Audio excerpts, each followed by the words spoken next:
Este 2 de septiembre se celebra el Día del Ejército.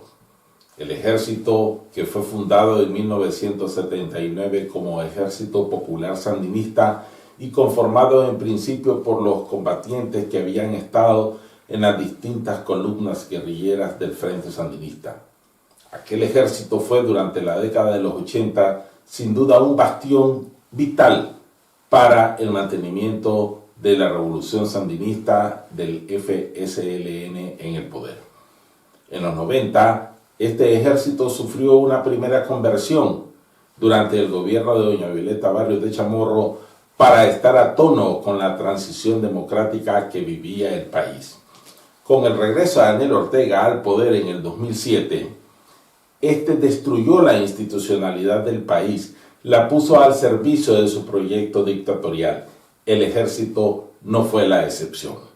Y aquella institución militar que en los 90 tuvo un prestigio y una credibilidad que nunca antes habían tenido en Nicaragua las Fuerzas Armadas, fue destruido por Ortega.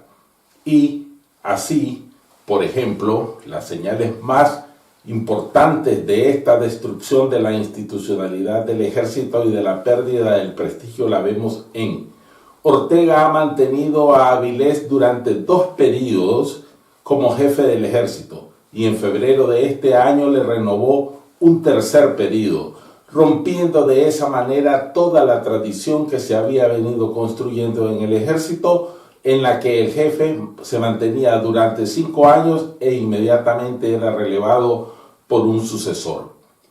Que Ortega mantenga a Avilés como jefe del ejército taponea la promoción de las nuevas generaciones de militares dentro del ejército. Eso por un lado. Por el otro lado, recuerdan ustedes que en el 2016 se conoció que Ortega estaba comprando 50 tanques rusos a un valor de $80 millones. ¿Para qué tanques de guerra para este ejército? Una prueba más que el ejército, de alguna manera, también sangra el presupuesto nacional. Pero también desde hace más o menos 5 o 6 años se conocen historias de ejecuciones de ciudadanos nicaragüenses a manos del ejército en el campo, lo que el ejército llama delincuentes comunes, pero que en casi todos los casos son opositores al régimen de Daniel Ortega. Pero fue la actitud de la jefatura del ejército a raíz de la insurrección de abril del 2018 lo que le puso la tapa al pomo. La jefatura del ejército no hizo nada frente a los grupos paramilitares que el orteguismo armó y que junto con la policía asesinaron a centenares de nicaragüenses. Es más, se afirma que fue el ejército el que proveyó las armas de guerra que esos grupos paramilitares utilizaron. Julio Avilés se ha comportado desde antes y ahora como un militante orteguista más, no con el honor y el respeto a la ley que su cargo y su rango demandan. Julio Avilés, que está sancionado por los Estados Unidos desde mayo de este año. Hay una discusión en Nicaragua de qué deberá pasar con el ejército en la Nicaragua democrática.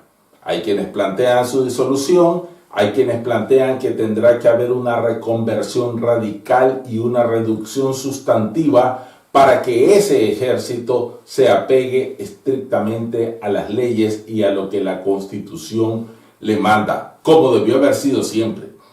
Lo que debe estar claro es que deberá haber una investigación imparcial y exhaustiva para ver el involucramiento de la jefatura del ejército y de algunos oficiales en las violaciones a los derechos humanos y depurar ese ejército, porque justicia habrá en la Nicaragua democrática.